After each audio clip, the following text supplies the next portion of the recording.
So Craig, if you're going to walk her out in public, this is the way I would do it, and just have her on free time.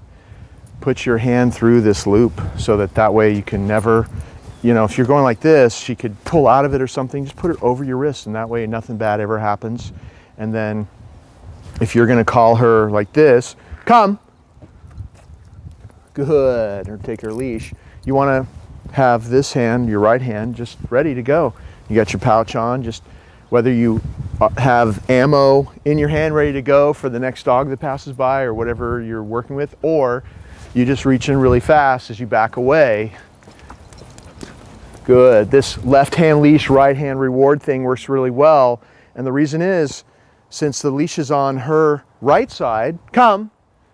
That's why you want this like this. Good. You can just grab it like that and then you have it. So you get really used to sit. You get really used to just having the leash like this. Go. And your hand's free to get your distraction, your hand is free to get we're gonna cut that whole thing out.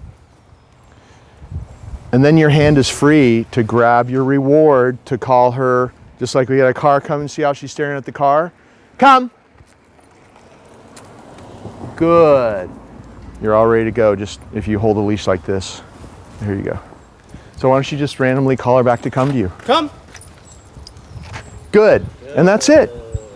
This is your walk, keeping it. See, you never want to grab the leash because then it gets tight. If she pulls away, don't worry about anything right now, but just because your walks need to be short at first, and maybe just go to here and then hang out here. And if you see a distraction, great, you call her back, but practice, call her back a couple more times to come to you.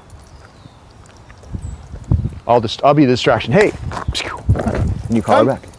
Come. Only say it once. Make sure you only say it once. That's all you're going to do.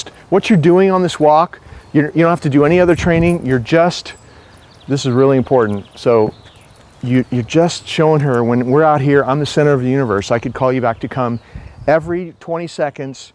If you do that kind of thing, she's going to start checking back with you. It's all about you, especially when something else shows up. It's all about you. And so we're literally changing her relationship with you out here because of what you're doing.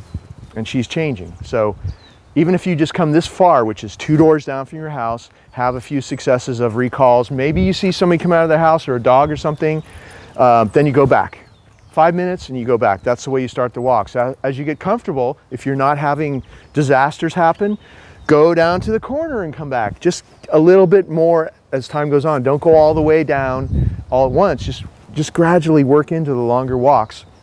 That way, if you start to have an issue, it's going to be more of a time thing. Like maybe she's cool for 5 minutes and then 10 minutes, but on a 20-minute walk, you see consistently she loses her mind and you can't control her. Go back to the 10-minute walks and work there and gradually make it longer from there. That's the way to transition back into the long walks. And of course, you always want to call me if you have any problems or questions.